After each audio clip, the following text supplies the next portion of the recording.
Coming off a record-setting win in downtown Salt Lake City, the comeback Cougs almost pulled off a second amazing rally in as many weeks. Now BYU looks to bounce back on a big week with an in-state game and a top 25 team on tap. The coach, Mark Pope, is here, along with guest Trevin Knell, next on BYUtv. This is BYU Basketball with Mark Pope, presented by Siegfried and Jensen. And now, your host, the voice of the Cougars, Greg Wrubell. Well, good evening once again, Cougar Nation. Yeah, please, feel free. Yes. Welcome back inside Studio C at the BYU Broadcasting Building in Provo, Utah. It's another hour of Cougar Hoops conversation. Great to have you joining us live on the BYU TV and the BYU radio apps. For those of you joining us live, you're always invited to use the Opine Instant Polling app. Download that app and then watch the side of the screen for poll questions throughout tonight's broadcast. And a reminder to use the social media hashtag Pope Show for all of your social media doings tonight. Tonight's broadcast will include a look back at a pulsating weekend setback in Salt Lake City. Assistant coach Kahlil Fennell will join us in the film room. We'll look ahead to tomorrow's in-state showdown with UVU and a weekend clash with Creighton. Trevin Knell is our in-studio guest. We've got a Q&A segment for Coach and Trevin, BYU Hoops trivia at the end of the show, and a special Christmas edition of Name That Tune. Let's get tonight's show underway by saying hello to the head coach of the Cougars. He is Mark Pope. How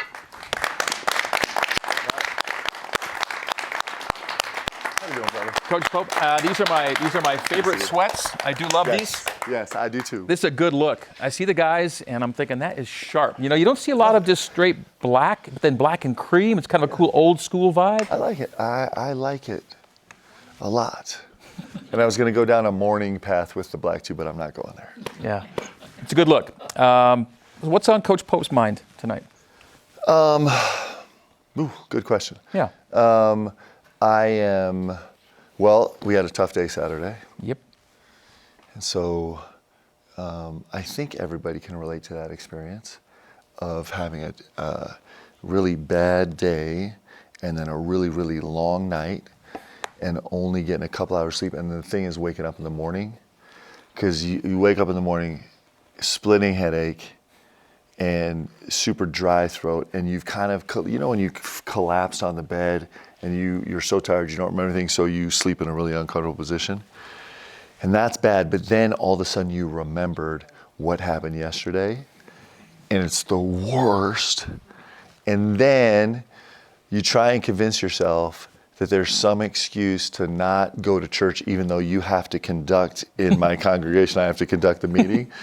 And then your mind just swirls around with like all the unanswered questions about how to do it.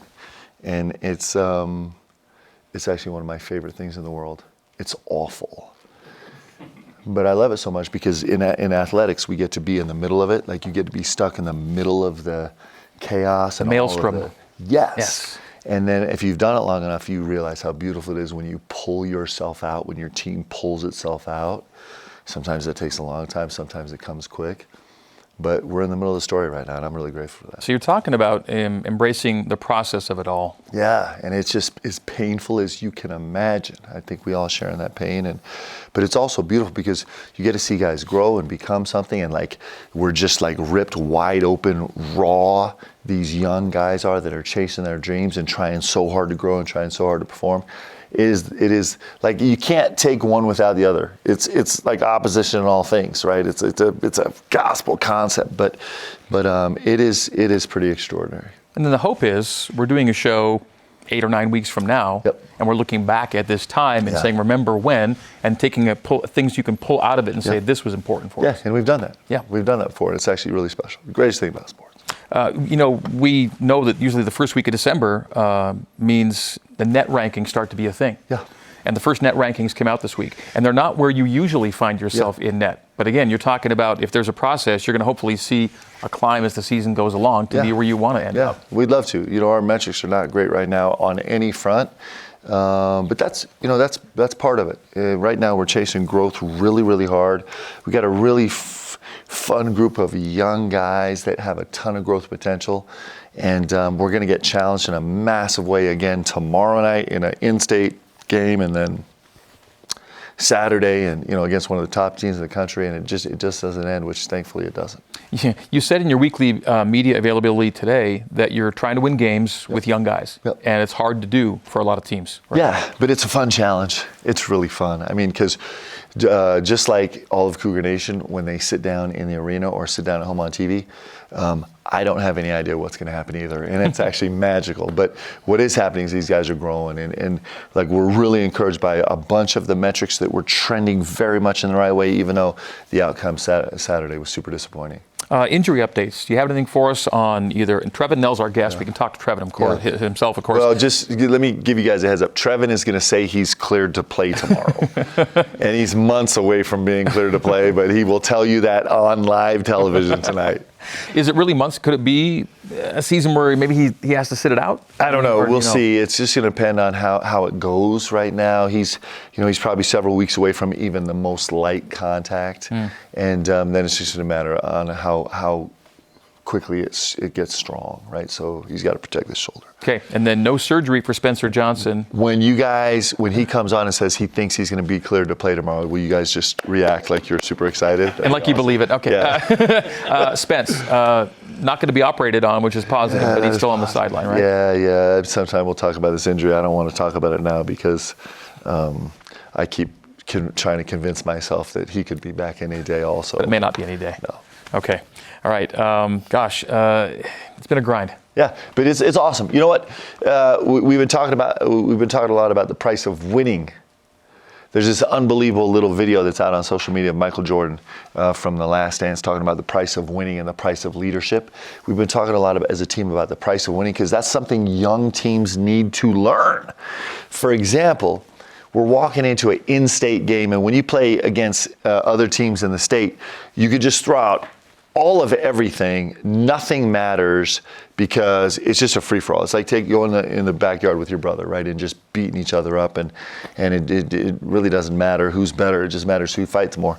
And so this price of winning, so we actually don't have a single player on our team from last year's team that is playing in this game besides for Foose. Foose is the only guy. He came off the bench and that Foose day. actually wasn't expected to play. It's just Gavin tore his ACL. Yeah.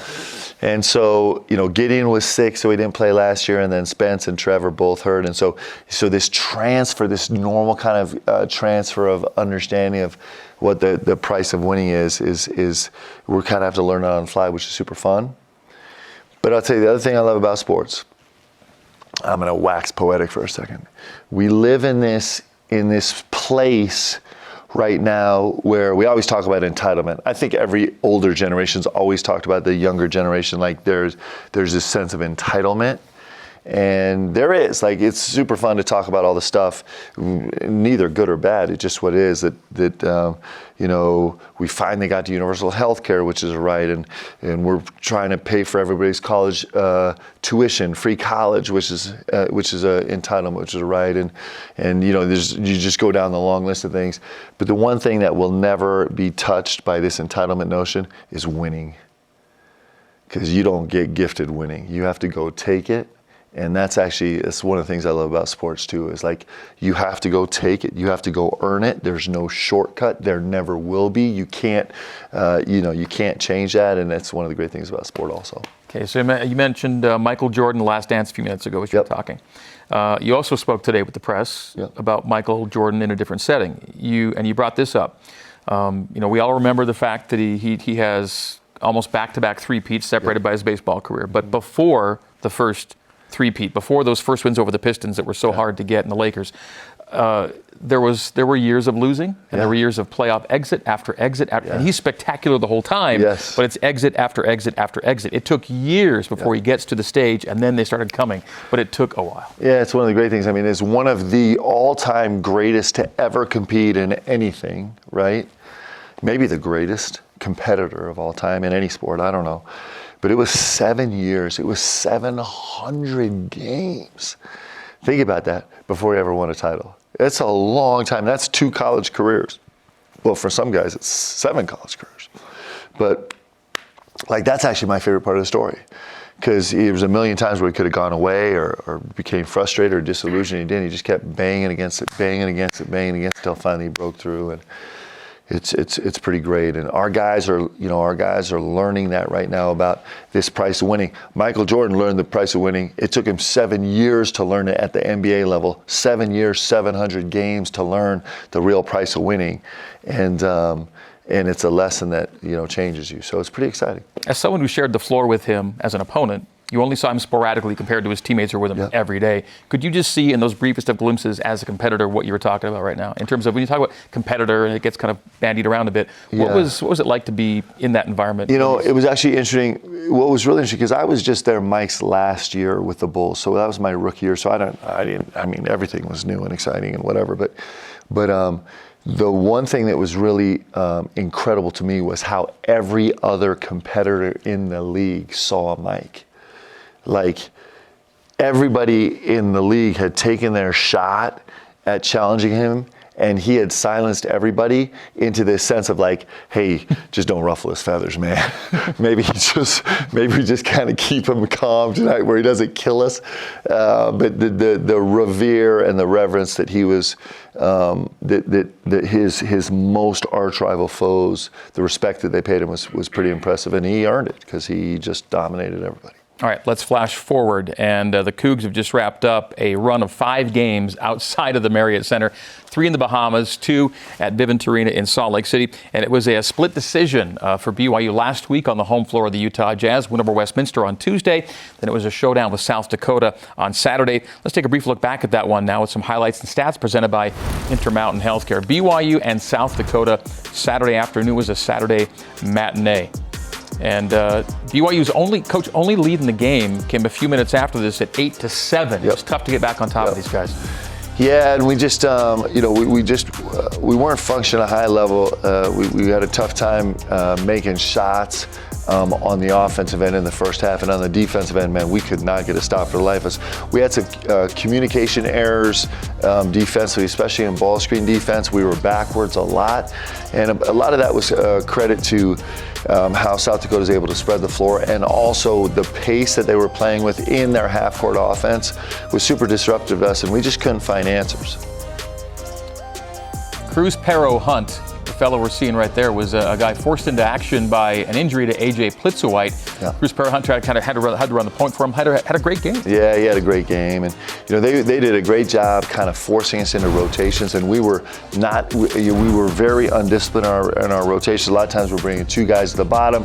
We were getting nobody to the first pass, or bringing 2 guys to the first pass, and so we were over rotating. It wasn't a lack of effort. It was a hyper effort that was getting us in trouble. It was a lack of discipline on the defensive end that really got us in trouble in the first half, and then we were able to turn things around in the second half. The 3-point shot was such a big part of this game. Yeah. It took a while till you got on track, but you knocked a few down and got you back. It helped to get you back in the game. Yeah, we didn't end up shooting the ball well for the game. We didn't make we couldn't make a shot in the first half, but we shot a little better in the second half. But I was really proud of our defensive effort in terms of just being disruptive and staying with it in the second half. I think that was their last field goal made. Yeah, came with 10 minutes to play. They went through a 10-minute stretch where they didn't score, and it gave us a chance to jump back in the game. But we just couldn't quite get over the hump.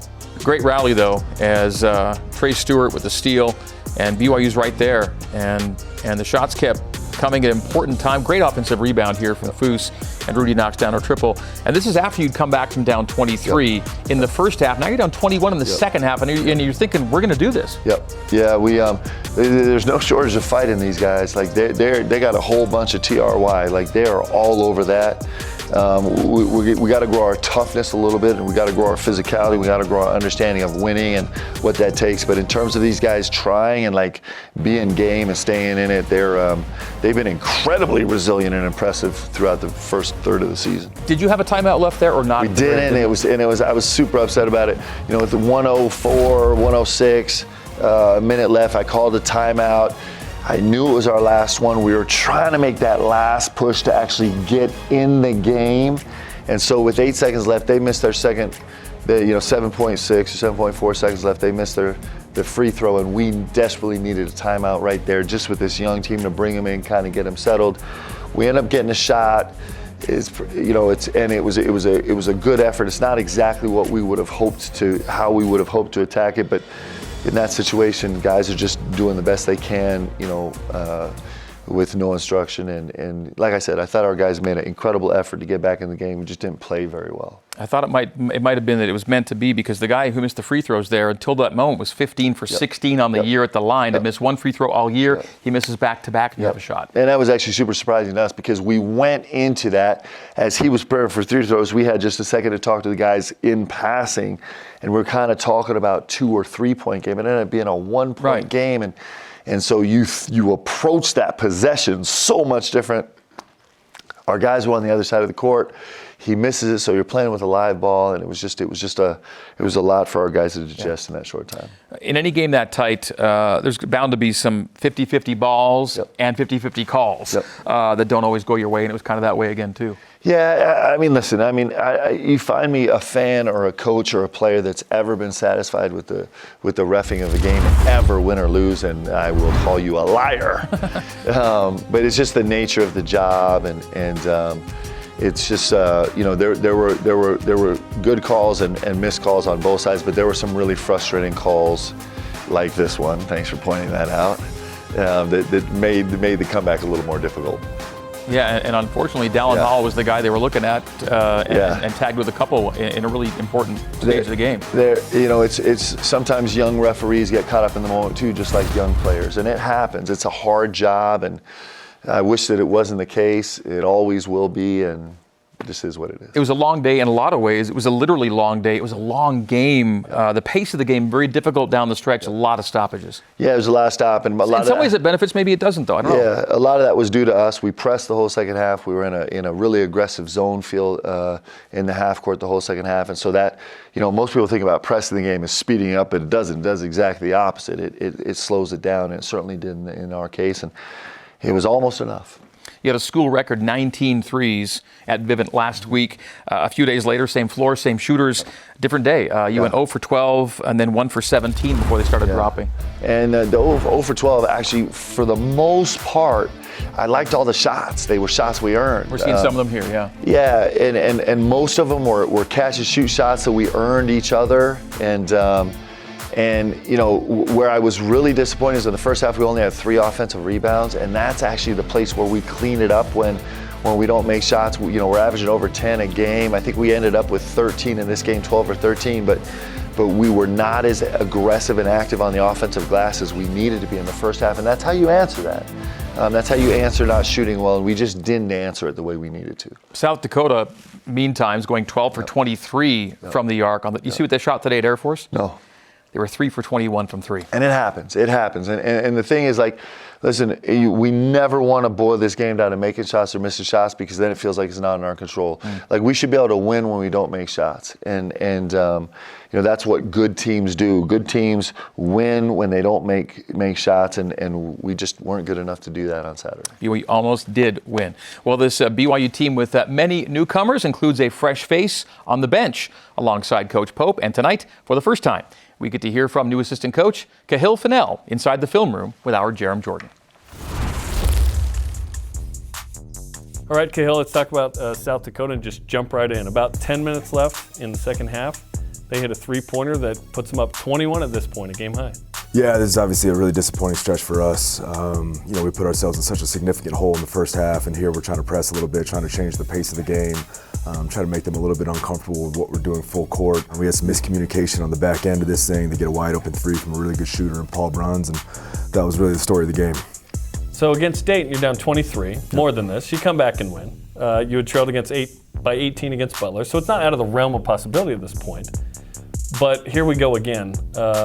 What's the conversation like around this time of coming back? Because you guys make a good attempt. Yeah, I think, to your point, making a good attempt is great, but this isn't high school anymore, right? We're here to win games, we're here to compete for championships, and with performances like this, and with performances like this first half in particular, you're going to put yourself in a really tough position if you do want to compete for championships, truly, if you're really serious about that. So for us, it was just a real sense of frustration and disappointment, and obviously this sequence really kind of encapsulated what made this game difficult as far as defensive miscommunication and wide open shots for great shooters, and just put ourselves in a bad spot.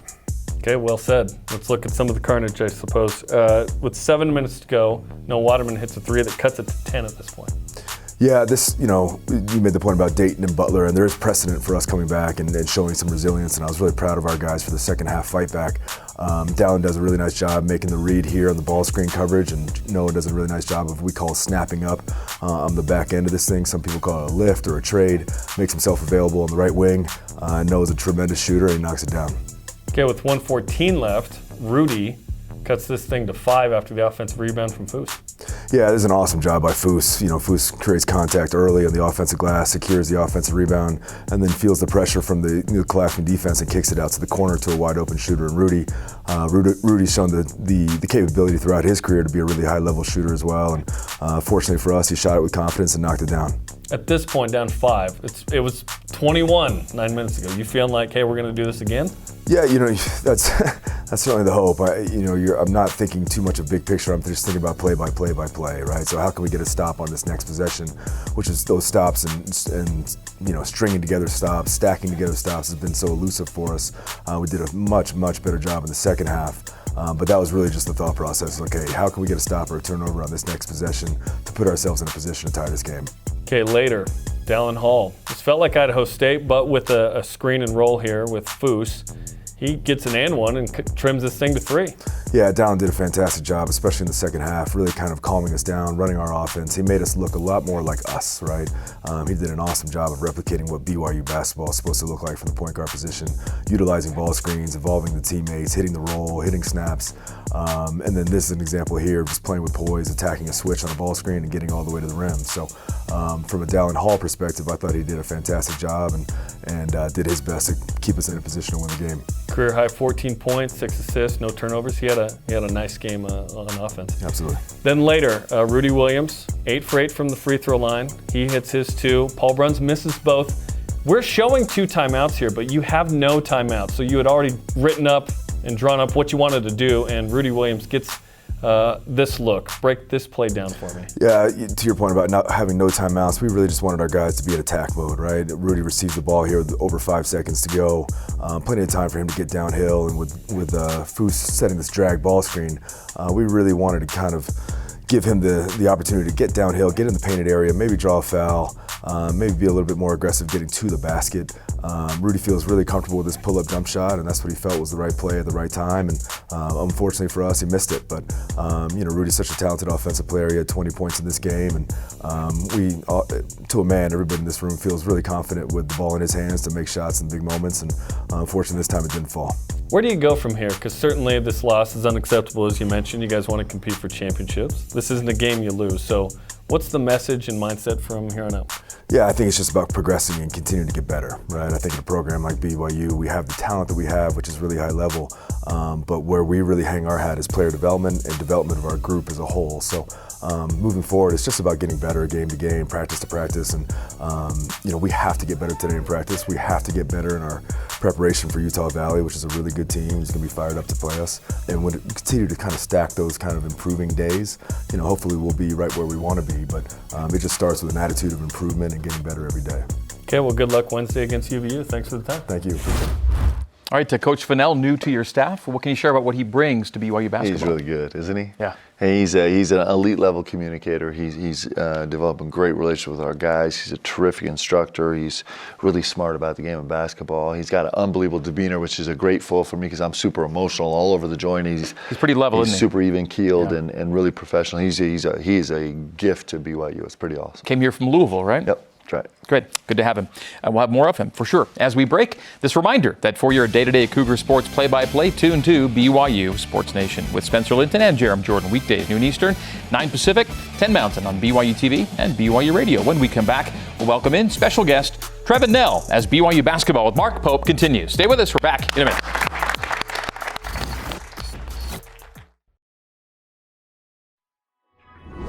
BYU Basketball with Mark Pope is brought to you by Siegfried and Jensen, helping Utah families for over 30 years. Intermountain Healthcare, official medical provider for BYU Athletics. Cascade Collision Repair, serious about perfection. And by Smith's, fresh for everyone.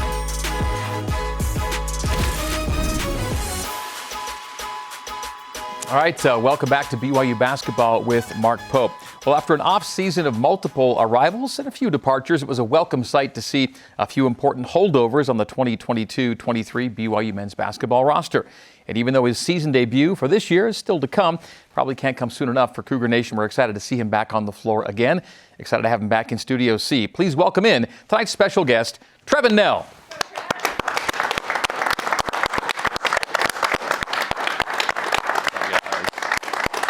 Hi, Trev. Good to see you again. Welcome back. Oh, baby. So comfortable. All right. You don't want this seat? There you go. You get the big chair. You get the hot yeah. seat. I am actually off the clock right now. I just get to sit in this with you. Let's go. I like your shoes. Those are sweet. Thank you. What model are those? I'm pretty sure they're the 97s. Very nice. Thank Good you. look. All right. So 97s. The Nike 97s. Is that from 1997? You got to ask Bobby on that I don't one. know anything about names. So for those that are wondering, wow, why is he just on the show and on the sidelines but not on the floor right now? What happened to you and when? So I tore my rotator cuff tendon. I had problems last year with my shoulder, kind of like the beginning of the year. And Rob Ramos, our trainer, we did a lot of stuff to try to get through the season. And then as soon as the season ended, we did some other experimental treatment with PRP and stuff, but it came down to it. I just needed surgery. So we're doing a lot of rehab. I'm shooting the ball again, so we're getting there. Okay, Coach Pope warned that his prognosis and your prognosis might not Completely exactly different. line up Completely right now. different. Completely different. So how are you treating things right now about when you might be able to play? Well, according to him, it's a little future, but we have a great support staff here, Coach Shork and Rob Ramos. They've been with me every single day for the past 2.5 months. So Shork's been getting me my body back in shape. So I feel condition-wise, I feel great. So now it's just getting that muscle, because this part of my muscle tore as well as the tendon. So it's just getting that muscle back, because functionally my shoulder's 100%. Now it's just getting the physicality back into it and kind of that endurance. So And being able to withstand hits and all that stuff. Yeah, that's the biggest thing right now. So Yeah. I try to jump into drills here and there for practice, and this guy Till he always spots you? He looks, he's like, who's letting him do this? And I'm like, come on, coach. We have a rebounding drill where you literally run full speed, 4 steps, full speed into a pad, and you try and bang it with your shoulder and back up. And all of a sudden I look over and Trevor's in line. I'm like, what is happening here? I was just trying to jump in today, actually, and I see him out of my corner of my eye kind of looking, and I'm like, damn, I'm going to get yelled at again. He spotted me. Trev finally got cleared for a little while he could just shoot from 15 feet. And 10 days ago got cleared to shoot a 3. Mm-hmm. So he got cleared to shoot a 3, and he made one. And as soon as he made it, he ran over. He's like, I'm ready to go. Starting lineup tonight. Yeah. Yeah. But you are out there. I see you out there you're shooting. Does that part feel how does it come back that way? When I first started, it was definitely getting over the mental aspect of it, because I'm shooting and I'm like, oh, okay, is this going to hurt my shoulder? And then I finally met with the doc, and the doc's like, okay, shooting's not going to hurt it, at all. You might get sore, but it's not going to hurt it. And so once I got over that mental aspect, I've been shooting really well. This last week I shot with Coach Kahlil, and we shot over 200 threes, and I made 72% of them. So that way I'm back, You usually make 80. Okay, but I'm slowly getting there. Coach, what do you think? If you had to just call it, do you think we see him playing? I would play him tomorrow. It's not me that told him. It's actually Tatum. His wife. Tatum is actually crazy. the holdup, because Tatum actually had to go with him to surgery, and she was in post-op with him. And So were you, technically. I know. Because I was calling you. So Tatum and Trev FaceTimed me while he was still coming to, and he was at 9,000% loopy. And so Tatum is like, I am not going through that again. So she has demanded that you get 100% healthy before we throw you back in there. Tatum is, and she's mortified that you called her out this way, but she's out in the audience here next to Leanne. You've been married for a year and 3 months now, 4 months? What has it been? Okay. So Excellent. Good to have you here, Tatum. Thanks for being here. Not story. We have differing I'm opinions. Totally kidding. That is actually not true. That's not true at all. Although we do have, did we screen record that call? I think we did. Yeah, Cougar Nation's going to see it pretty soon. At some Because it's point. going to be posted soon. Come hit a game winner and you put that up. There you go. Long road to recovery. Exactly. I love it. You've got 2 years of eligibility left, right? Yep. You're a junior right now. How much of that weighs into what you want to do or not do in terms of how much of a season would you need to feel like I got a season in, as opposed to, hey, That's a great question. I think that's something that me and Coach are going to talk about once I become to that 80%. point where I'm there, But it's going to be a long conversation with us. But I definitely have lofty goals. I know before the season I wanted to I had a goal to break Jimmer's record. I have goals to break all these different records and help our team get to the next level and get to the NCAA tournament. And I know this team's super special this year. And so if there's a way I can help it and we can go really far, that's hard to turn down as well. So. Yeah. Coach Pope, tactically, you miss a lot without him, don't you? Yeah, we do. I'm super pissed at him. Really, this is the first time I've spoken to him since he got hurt. So, yeah, we miss a lot. He's one of the most dangerous shooters in the country, and he's turned into a really, really physical driver and a playmaker, and he even claims that from time to time he can guard. That's what he said to me today. He's like, how's your defense today? I'm like, it's good. I'm good. Let's go.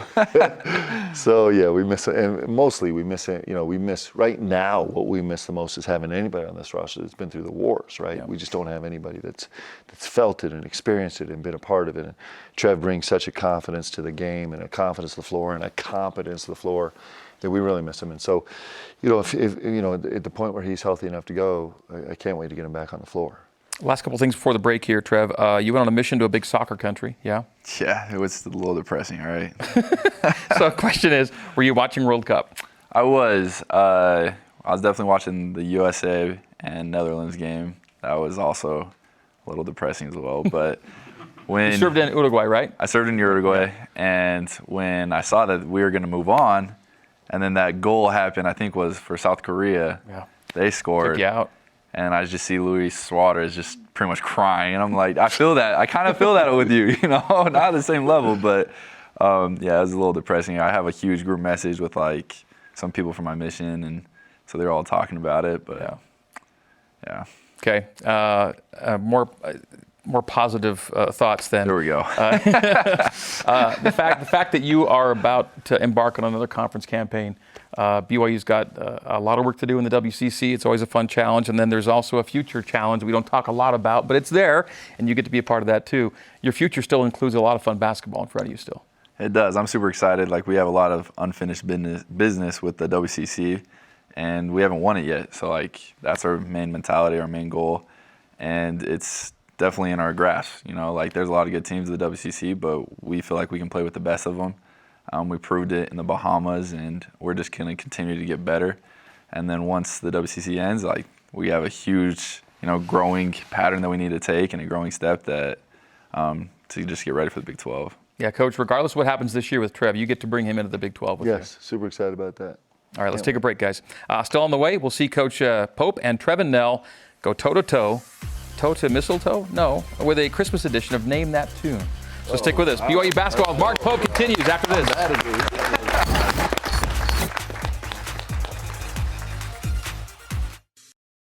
I know. All right, welcome back to BYU basketball with Mark Pope, presented by Siegfried and Jensen. Well, today's the 6th of December.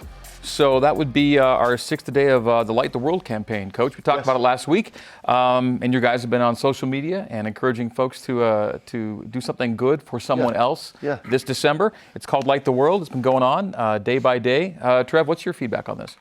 Light the World is an amazing opportunity to just serve. We have a huge opportunity with Gideon's Shoe Drive coming up next week. And I just hope everybody can just donate something because it can change, someone's life back in Africa or just any place in the world. I know Trey's doing something with, you buy something, you donate a toy to the Dominican Republic for a kid. So little things can just impact a lot of people. And it could be as simple as just smiling or just saying hi to somebody you don't know. But just the tiniest thing could just change someone's day. So I'm glad you brought up Gideon's Shoe Drive because it's we're on the edge of it. There will be a container, a big container outside the annex starting Friday from the 9th all the way through the 18th. And then we'll have 3 occasions at the Marriott Center. The women's game this Saturday, and then the men's games next Thursday and next Saturday will have containers at each of the 4 corners of the Marriott Center. And this is for lightly used or even some new shoes. If you bring shoes to the games or to the container at the annex, which will be an unattended container, you've got about a week and change to help the George Helping Hands Foundation. And it's an actual foundation for Gideon now that's helping to get this done. Yep, it's 501c, and he's been working really, really hard on it. He's got some other projects underway right now. It's pretty incredible. And, in Nigeria right now, the #1 transmitter of disease for children under 18 years old is through their feet because they don't have shoes. And so this is an unbelievable effort. It was an incredible success last year. Cougar Nation came out in a huge way.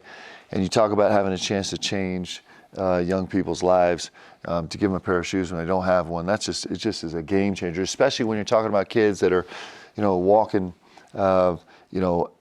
half an hours and hours and 2 hours to get to school every day and back. It just is a huge deal. So, if you put on your Christmas list to stop by Target and buy a $40 pair of shoes just to bring it by, guys, it'd make a massive difference and almost an incomprehensible difference. So we're grateful for everybody that's coming out to help with that. And again, the games are this Saturday for the women and the next Thursday and Saturday for the men's games. Bring your shoes to the games. Either of the 4 corners of the Marriott Center, you can drop them in as you go in. Last year, BYU fans responded with, I think, 6,000 pairs of shoes. We're trying to get to 10,000 this year. We think it can be done. All right, fantastic. Let's get to the fun and games portion of our show now. It's our game show of the week. And this week, in the spirit of the season, it is a Christmas version of Name That Tune. Name That Tune. And so you all know how this goes. In Name That Tune, you're not going to hear words, you're going to hear music. Name That Tune, the objective is to name the song. I have no idea what this is. I don't either, so we're on the same this is not the song. Oh, whew. Okay. I was sweating. It's going to get, I wouldn't be talking. So, yeah, the objective is to name the song in as few notes as possible. So we're going to play the song without words. As soon as you think you know what it is, just shout it out, either one of you. Whoever gets it first and gets it right wins for the tune. You ready? Trevin, you stoked? Yeah, I'm let's go. Okay.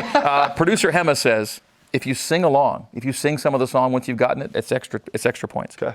Here we go. Song number 1. Dashing through the snow. Okay, but I was gonna start singing it. No, That's not the name of the song. Oh, is that? That's not the name of the song. Sleigh bells ring, what is it? Well, now you've made me mess up the whole tune. Jingle bells. There we go. Coach Pope. Hey! Jingle Bells, a.k.a. Dashing Through the Snow. Take that, Trev. Well, you're gonna kill me in this. Still undefeated. I am a Christmas savant. 1-0, 1-0. Okay. And again, we're looking for the name of the song, not just the first words of the song, Coach Pope. Easy. All right. First one goes to Coach Pope. I feel like he can't have so many guesses. Number 2. That is a good point. Technically, I guessed wrong twice. God rest ye merry gentlemen. Excellent, Coach Pope. 2. Whoa! Already. Santa's not coming to your house, bro. He's not. Santa is not going to be happy with your lack of Christmas carol I ability. sing the song, I just don't know them. Okay, you guys ready for number 3? All right, I'm going to go slower. Tune number 3.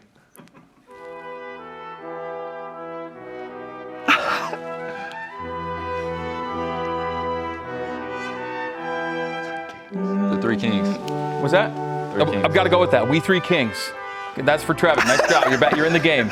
You're back in the game. Okay. Tune number 4.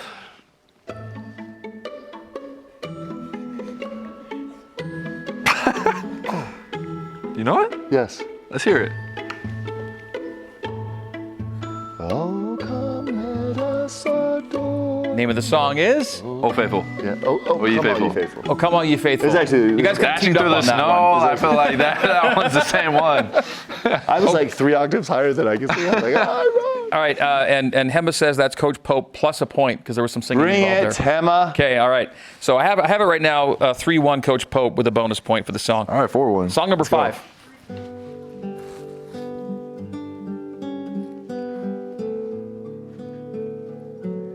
Silent Night. Silent Night. Coach Pope is on a roll at this Oh, point. you have to sing it. Go. How do you sing it? Remember last time I sang Happy Birthday? No. Coach Pope is running away with things for the time being. Trevin, you can still make a comeback. This is worth 3 points right here. Coach Winner Pope just take all said on this the is a last one. 3-point song. Song number 6.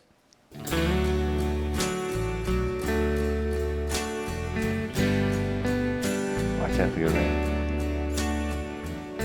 A Holy Night. Yeah, A Holy Night. Nice. Nice job, Trev. Good job. That's 3 points. That's like the country of Holy Night. That doesn't even make sense. We're strumming along here in the Christmas season. Song number 7.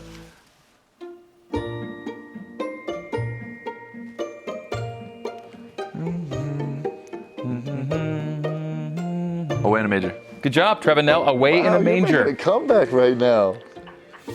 Song number 8.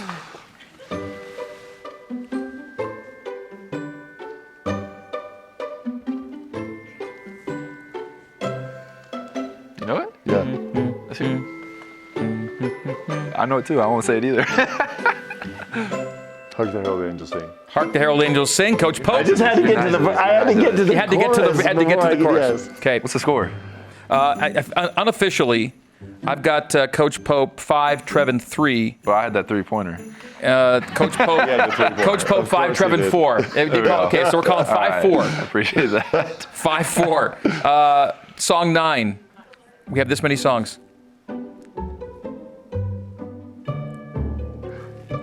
12 Days of Oh, I was about to. Good job. 12 Days of Christmas. We're going 6-4, Coach Pope. In a pear tree. Okay. I sang though a little bit. I feel like that's a point. There was a thought that Hema might give you a bonus. We have 3 more songs, and the contest is still swinging undecided. it. 6-4, Coach Pope. We're saying at this point. Number 10. Oh.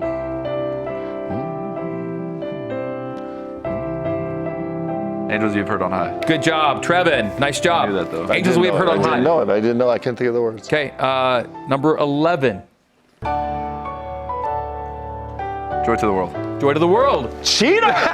Cheater! Cheater! Tatum is cheating! It's an unspoken love language. It's all good. All right. Winner take all. This is it. It's come down This to is it. This is winner take all. It comes down to our Whoa! final song. Let her rip.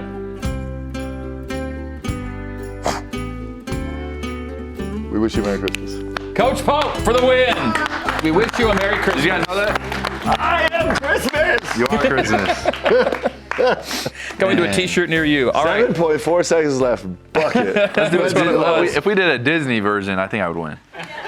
Next time Trevin's producer Hema. Next time Trevin's on the show, it's Disney music. If we Nothing did a but Disney. Peanuts version, you don't even know what the Peanuts is. I guarantee I would win. I don't know about that. Charlie You know what Brown the Peanuts action. is? I don't know. See? These young generations. Coach Pope and I will go ahead and have They the missed Peanuts all the good music. stuff. All right. Next Tuesday, join us for more of this BYU basketball with Mark Pope. December 13th, 8:30 Eastern, 6:30 Mountain Time. Coming up next, social media questions for Trevin and Coach Pope when BYU basketball with Mark Pope returns on BYUtv and BYU Radio.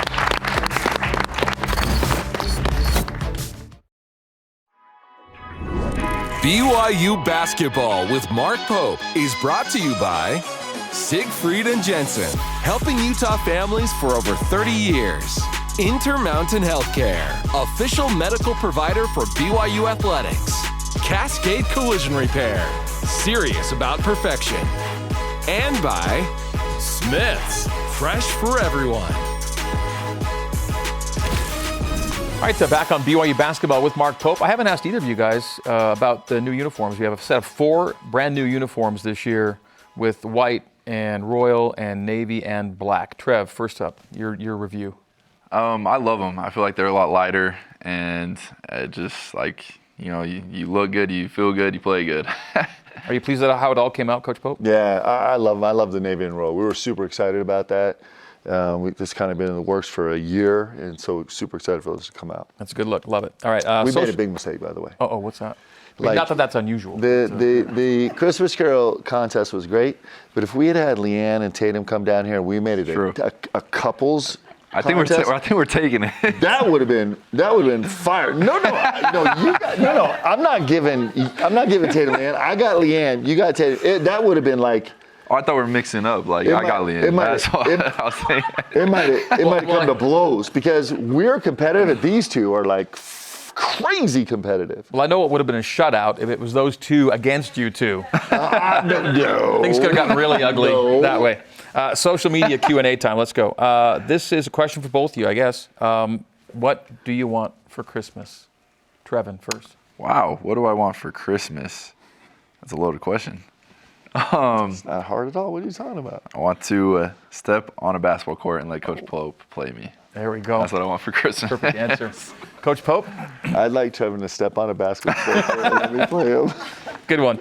Question 2. Coach Pope, how do you measure progress besides wins and losses? Something fans can watch out for as well. Yeah, a bunch of stuff. So, our number one thing every single day since the beginning of the season has been how can we protect the ball and all the things that come with that. And so our trend has been really, really successful so far. We love the direction we're going, and that's been a huge success. Our assisted field goals is something that really, really matters to us. You have unassisted field goals and assisted field goals, and we're on a really good trend line there. That's something that's really, really important to us. Our ability to be disruptive on the defensive end, while costly in some moments, has shown some tremendous progress since last year. And so, these are a number of things that we're tracking where we really believe that if we continue to make progress, that eventually we'll see the fruits of that work come in the win-loss column. We just got to keep pushing. We got to keep pushing forward. And there's some things where we believe that in over the course of the season and over the course of the next couple of years, we're going to make some massive progress. But it's been a little bit of step backwards to start. There's also some categories there too where we're kind of proceeding by faith and trying to stay as big picture focused as we can. So a bunch of variables like that we're thinking about. Okay. This is for Trevin, and I think I know the answer already because you just said you barely got cleared to shoot threes. But the question is, has Trevin Knell attempted any full-court Steph Curry shots? And if so, out of 5, how many would be good? And maybe it's not now, maybe it's in the past. How good of a half-court guy are you, and do you shoot Steph shots? I think it would come down to me or Spencer who would take the half-court shot. But I'm pretty confident from half court. Full court, that's a whole different ball game. So Steph, I know the video, everybody's talking about Steph Curry's 5 in a row, then just throwing behind his head. People say it could be a little edited, but wait, what does Trevin say? It is edited. Wow, that is bold. Okay, let's go. But yeah, it would be amazing to just hit one of those. That's incredible. So, are you like anybody else? Or are you just in awe of Steph, even though you're a good shooter yourself? Yes, it is incredible the way he gets the ball off, and as his pace and how he can just create space for himself. Because I feel like as shooters, people know you can shoot, so they crowd you so much, and the way he can create his own space and his pace coming off screens and just how he moves is really incredible. Good perspective from you. Appreciate it. Break time. Join us tomorrow night when the BYU Cougar Hoopsters take on the crosstown rivals UVU at the Marriott Center. Here's our game night broadcast schedule. BYUtv and BYU Radio get you going with pregame coverage at 8 o'clock Eastern, 6 o'clock Mountain, the game itself on both BYUtv and BYU Radio, and then our TV and radio postgame coverage on both outlets afterward. Then Saturday, we're down in Las Vegas, BYU and number 21 Creighton at the Jack Jones Hoop Fest in the arena at Mandalay Bay. And again, we have 1 hour pregame coverage on both TV and radio, BYUtv and BYU Radio. FS1 for the game on TV, BYU Radio for Mark Durant and me on the call, and then back to BYUtv and radio for postgame coverage.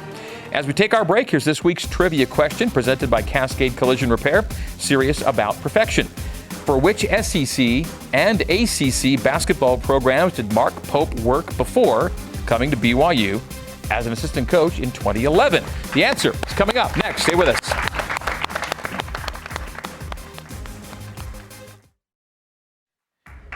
Welcome back to BYU Basketball with Mark Pope. Here's tonight's trivia question presented by Cascade Collision Repair, serious about perfection. For which SEC and ACC basketball programs did Mark Pope work before coming to BYU as an assistant coach in 2011? And the answer here is Georgia and Wake Forest. Georgia with ops, Wake Forest on the bench. What? Trevin, you had this, right? Trevin, you had this, right? I really did, actually. Okay. So in the 60 seconds we have left, memories you could bring up right now, or one memory from those days? When I was at Wake Forest, we weren't very good. So I remember 2 things. I remember going to the Dean Dome to play. It was my first time actually being with a team in that building, and I grew up as a giant fan of Dean Smith. And from Georgia, I actually remember going on the road to Kentucky because my daughter Avery She was young at the time, and she didn't know that, she just thought Kentucky blue was the color blue. She didn't know there was a blue. You could say blue. She thought it was Kentucky blue. And so when she rolled in there as a Georgia Bulldog. 10 seconds. And she realized that she had to wear red, it was an episode. Great story to finish us out. Coach, thank you. Trevin, thank you. Folks, have a great week. We'll see you next week.